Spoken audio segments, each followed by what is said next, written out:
आज हम लोग देखेंगे हिंदी में है मेरा वर्णमाला। ठीक है, तो आज हम लोग पढ़ेंगे वर्णमाला क्या होता है, वर्णमाला में क्या सब पढ़ना है हम लोग को। ठीक है, तो आज हम लोग देखेंगे वर्णमाला। वर्णमाला होता क्या है, तो वर्णमाला जो लिखा हुआ है वर्णों के समूह को वर्णमाला कहते हैं। बहुत सारे वर्ण एक साथ जब आकर के, ठीक है, उसको ग्रुप में जब हम रखेंगे तो वो क्या कहलाएगा, वर्णमाला कहलाएगा। ठीक है, जैसे इसमें हम लोग को पढ़ना है। ठीक है, तो हम लोग जानेंगे पहले कि वर्ण होता क्या है। तो वर्ण वो होता है जिसका हम लोग खंड या टुकड़ा नहीं तोड़, उसको हम लोग तोड़ नहीं सकते हैं। ठीक है, जिसे हम लोग वर्ण कहते हैं। तो सारे वर्णों को जब हम लोग एक साथ रखेंगे, एक समूह में रखेंगे, एक जगह पे रखेंगे, तो वो क्या कहलाएगा, वर्णमाला कहलाएगा। ठीक है, तो इसमें हम लोग देखेंगे, वर्णमाला में देखेंगे हम लोग स्वर्ण वर्ण होते हैं, व्यंजन होते हैं और संयुक्त अक्षर होते हैं। तीनों के बारे में हम लोग अच्छी तरह से जानकारी प्राप्त करेंगे। ठीक है, तो सबसे पहले आप लोग को याद रखना है कि वर्णमाला होता क्या है। तो वर्णों के समूह को वर्णमाला कहते हैं। और वर्ण होता क्या है, तो वर्ण वो होता है जिसका हम लोग खंड या टुकड़ा नहीं कर सकते, जिसको हम लोग तोड़ नहीं सकते, उसे हम लोग वर्ण कहते हैं। ठीक है, जिसका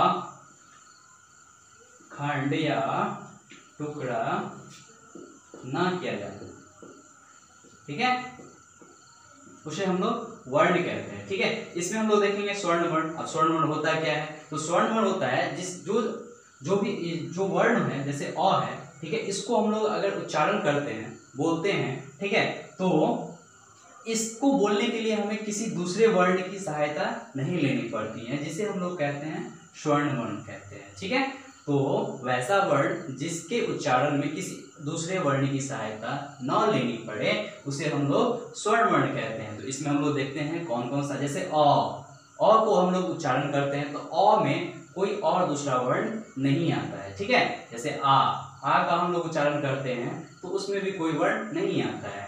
हर्ष ई, इसमें भी कोई और अलग वर्ण नहीं है। ठीक है, तो यहाँ से लेके अ आ हर्षी दीर्घी हर्षु दुर्गु री ए ऐ ओ औ अंग अ, ये जो जितने भी हैं, ठीक है, तो ये सारे स्वर्ण वर्ण हैं।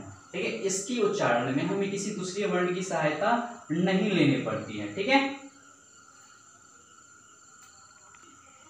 चलिए हम लोग देखते हैं। ठीक है, तो स्वर्ण वर्ण के बारे में हम लोग जाने हैं कि उसमें पहले देखें वर्ण जिसका खंड या टुकड़ा, जिसको हम लोग तोड़ नहीं सकते, उसको हम लोग वर्ण कहते हैं। ठीक है, तो अ से लेके जो अ तक है, ये क्या है, हमारा स्वर्ण वर्ण है। लेकिन हम लोग आगे पढ़ेंगे इसमें अंग और अ के बारे में। ठीक है, तो अंग और अ जो होता है वो संयुक्त अक्षर में आ जाता है। ठीक है, तो अगर कोई पूछ दे कि स्वर्ण वर्ण होते कितना है, तो स्वर्ण वर्ण 11 होते हैं। ठीक है, आप लोग अच्छी तरह से याद रखेंगे, फिर ये कंफ्यूजन नहीं होना है कि यहाँ पे 13 है।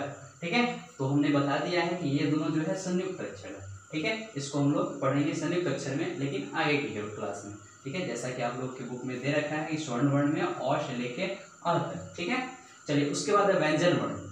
व्यंजन वर्ण होता क्या है, व्यंजन वर्ण होता है वैसा वर्ण होता है जिसके उच्चारण में किसी दूसरे वर्ण की सहायता लेनी पड़ती है।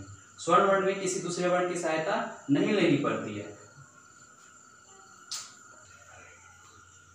चलिए उसके बाद हम देखते हैं व्यंजन वर्ण। देखते हैं व्यंजन वर्ण क्या होता है। तो व्यंजन वर्ण हमने बताया है ये वैसा वर्ण जिसके उच्चारण में किसी दूसरे वर्ण की सहायता लेनी पड़ती है। जैसे कि क को हम लोग अगर बोलते हैं, उच्चारण करते हैं, तो इसको लिखते हैं हम लोग क और अ। ठीक है, इस दोनों के साथ हम लोग इसका उच्चारण करते हैं। उसी तरह से यहाँ से लेके यानी अ से लेकर फ तक जितने भी वर्ण हैं, ठीक है, सारे के उच्चारण में इन स्वर्णों वर्ण की सहायता लेनी पड़ती है। ठीक है, तो हम लोग बोल सकते हैं व्यंजन वर्ण जिन वर्ण के उच्चारण में स्वर्ण वर्ण की सहायता लेनी पड़ती है, उसे हम लोग व्यंजन वर्ण कहते हैं। ठीक है, आप लोग अच्छी तरह से याद रखेंगे कि जिन वर्ण के उच्चारण में स्वर्ण वर्ण की उच्चारण लेनी पड़ती है उसे हम लोग व्यंजन वर्ण कहते हैं। ठीक है, तो उसके बाद है संयुक्त अक्षर।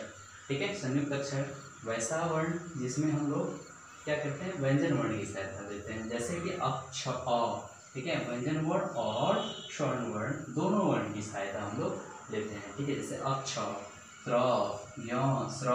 लेकिन हम लोग आगे पढ़ेंगे तो इसमें भी दोनों आ जाएगा, ड़ भी आ जाएगा, भ भी आ जाएगा, यानी कि जितने भी अनुस्वार वाले लेटर होंगे, वर्ण होंगे, सारे आ जाएंगे। ठीक है, तो आप लोग इसको अच्छी तरह से याद रखेंगे। हमने लिखा दिया है, इसमें हम लोग पढ़े हैं व्यंजन वर्ण, स्वर्ण वर्ण, व्यंजन वर्ण और संयुक्त अक्षर। ठीक है। तो आप लोग को अच्छी तरह याद रखना है कि स्वर्ण वर्ण में कितने और कौन कौन से वर्ण होते हैं, ठीक है। व्यंजन वर्ण में कितने वर्ण होते हैं और कौन कौन से वर्ण होते हैं, संयुक्त अक्षर में कितने अक्षर होते हैं, कौन कौन से अक्षर होते हैं, ठीक है। ओके।